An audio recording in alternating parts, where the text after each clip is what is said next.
আসসালামু আলাইকুম। আমার কাছে মনে হয় আলু ভর্তা আর ডিম ভাজির মধ্যে পৃথিবীর সব সুখ।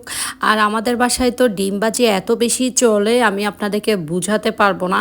মানে ডিমটা আমি যদি এখন আমার কেসের মধ্যে যদি 12টা দেখি সকালবেলা দেখবো হলো 10টা বা 8টা সেরকম হয়ে যাবে। রাতের নিশিতে খিদা লাগলেও কিন্তু ডিম পোস্ট করে পাউরুটি দিয়ে খাওয়া হয়, তারপরে হচ্ছে আপনার পরোটা দিয়ে খাওয়া হয়। যাই হোক, তারপর নুডলস করলে তো সেখানে বেশি লাগেই। যাই হোক, তো ডিমটা বেশি লাগে, পানির মতো লাগে আর কি। তো আলু ভর্তা করলে তো ডিম ভাজি, ডাল হলে মাঝে মধ্যে যদি আমি আলু ভর্তা করি। আমি রান্না করেছিলাম আসলে শুটকি রান্না করতে চেয়েছিলাম, সিলেটি শুটকি। ওখানে আমার শুটকি যে শেষ, আমি আসলে ভুলে গিয়েছি, মানে চেপা শুটকি যেটা সেটা আর কি।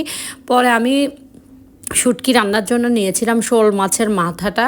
তো ওইটা দিয়ে আমি কি করেছি, তরকারিগুলো রান্না করে ফেলেছি শুটকির জন্য যে তরকারি কেটেছি। এখন তো হাসান সাহেব ওটা খাবে না, এটা কি রান্না করেছো এটা, মানে ও কোনো দিন মাছের মাথা দিয়ে তরকারি খাবে না। মানে সব তরকারি মিক্সড করে রান্না করেছি আর কি, সে খাবে না। তাই হচ্ছে আবার আলু ভর্তা করতে হয়েছে। এগুলো হচ্ছে রাতের 11টায় করছি আমি। আলু ভর্তা, ডাল, ডিম, ডাল ছিল, ডিম ভাজি আর আলু ভর্তা করেছি আবার। তো যাই হোক, ডিম ভাজি আমি ডিম ভাজিতে কিন্তু তেল আরও কম দিই। তো তেল এখানে ফ্রাই প্যানে ছিল, সেজন্য ওগুলোতে দিয়ে দিয়েছি। কিন্তু ভুল করেছি, আমি চুপসানো তেলের মধ্যে ডিম ভাজি করতে আমার ভালো লাগে না।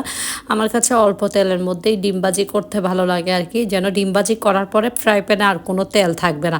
দেখতেই পাচ্ছেন এগুলো কিন্তু তেল এত বেশি। আমার আরও ডিম ভাজি আছে, ওখানে কিন্তু কোনো সময় এত তেল দেখবেন না আপনারা।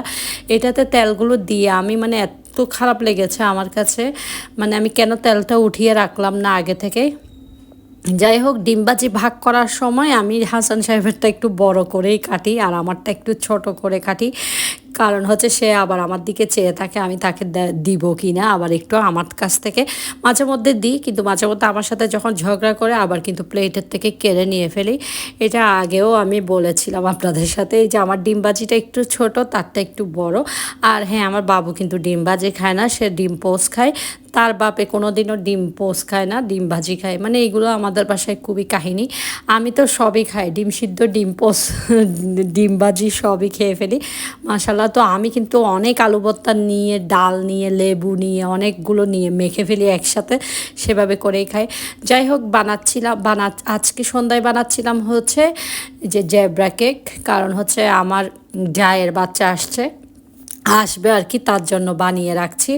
তো এখানে হচ্ছে এটা 2 ডিম দিয়ে বানাচ্ছি, অনেক বড় কেক হয়েছে মাশাল্লাহ। আমি কিন্তু কেক সবসময় গরম গরমই কাটি, আমি ঠান্ডা করে কাটি না। মাঝে মধ্যে ঠান্ডা করে কাটলে কিন্তু চুপসাই যায়, সেজন্য। তো কেকটা আমি দেখাবো আপনাদেরকে কেমন হয়েছে, ভিতরটা দেখুন। আর হচ্ছে আমি এখানে কোকো পাউডার ইউজ করেছি আহাম্মাদেরটা। এই তো ভালো লাগলে অবশ্যই শেয়ার করবেন। আসসালামু আলাইকুম।